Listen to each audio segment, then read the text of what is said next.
So Peter, I'm really interested. What do you mean by innovation? How could I tell if something was truly innovative? Yeah, well, innovation, I have a one-line definition, and it's simply new or better ways of doing valued things.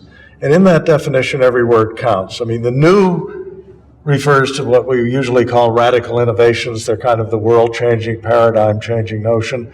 The better is the incremental innovation that continually improves, and frankly is where most of the economic and social benefit comes from. But then the valued things just refers to those things which society as a whole values or particular groups. So one man's meat may be another's poison.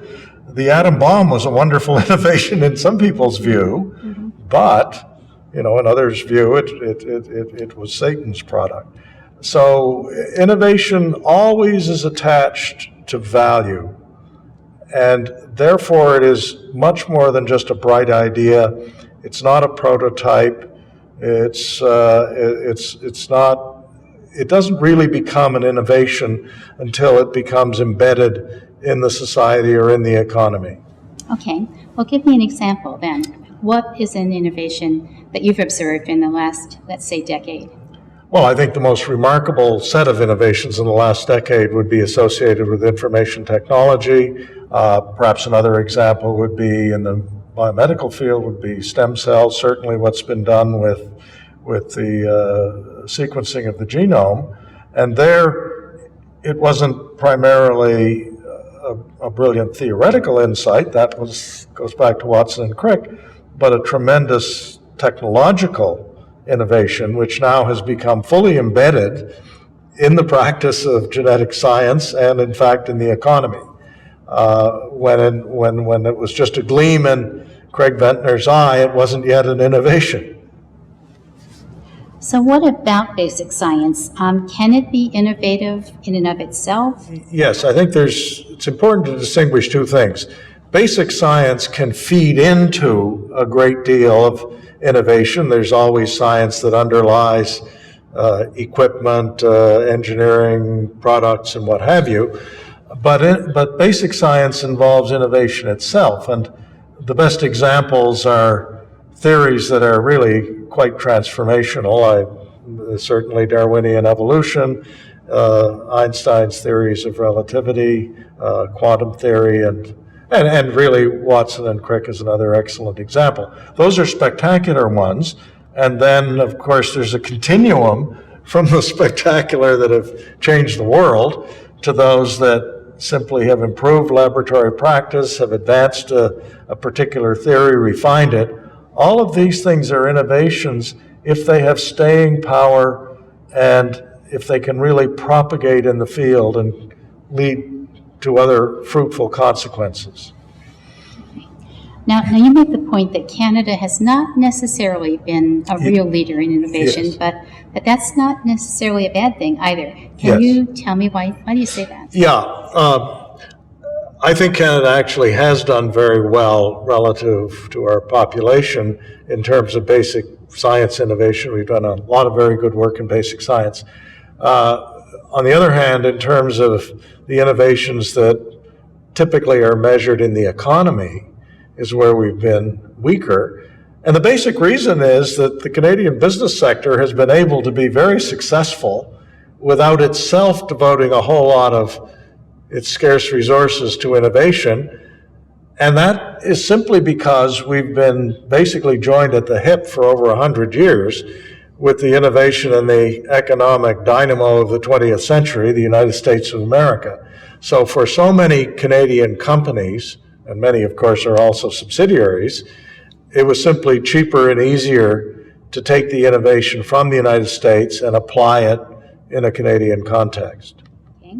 Now, you say things are changing, though. This is the way they have been, but they're changing. What are the forces that you believe are going to be moving for change in innovation? I think there's three primarily. The first, of course, is the shift of economic gravity, if you will, to Asia, and personified by China and India, but with many other examples in the developing world.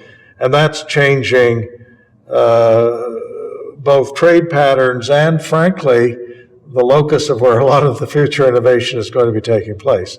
The second is the really remarkable development of platform technologies, and by these I mean information technology generally, nanotechnology, certain aspects of biotechnology.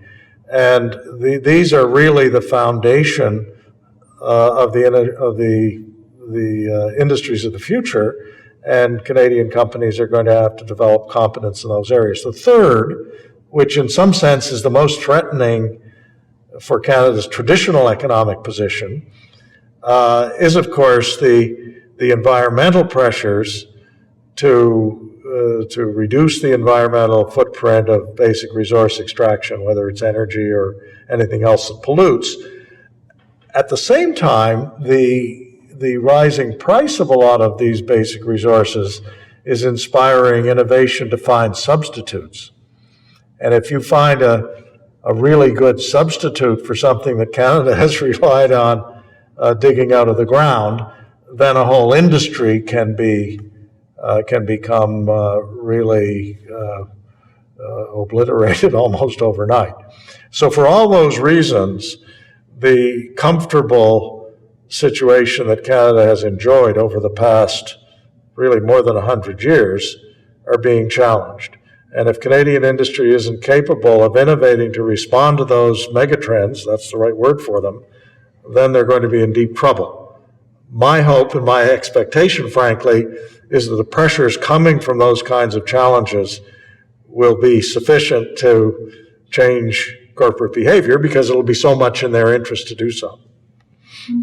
So are there any special strengths that you can see in Canada that might help us to compete in this new world?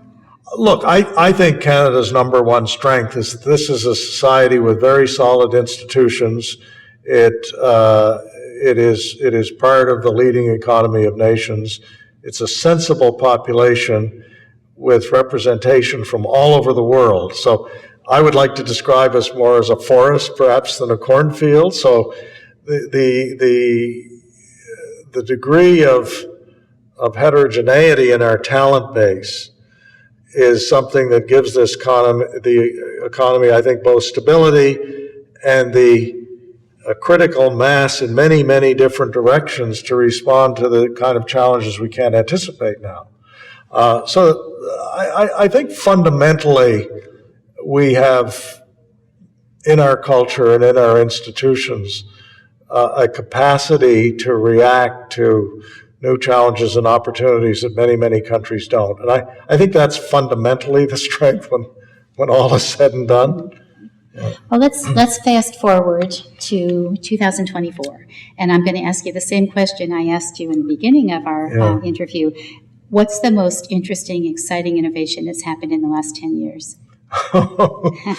Well, I mean, if you look at the history of technological forecasting, this is a fool's errand, because the experts have never known. They always get it wrong, and usually comically. The people that are best to listen to are the authors and the people who make movies and things like this. The artistic community is always better. I don't know, they somehow sense the zeitgeist in a population. Having said all that, I think that information technology, all of the applications of the microchip, is far and away the most transformational innovation of our era.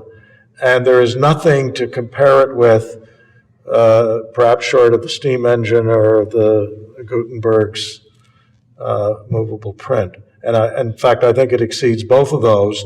And the reason is simply because information technology is amplifying the central nervous system, basically. And there is nothing in science, nothing in culture, nothing in the economy that isn't being transformed by the microchip. So I think looking back 10 years, the microchip will still be king of the hill. Anything else you'd like to tell Academy members?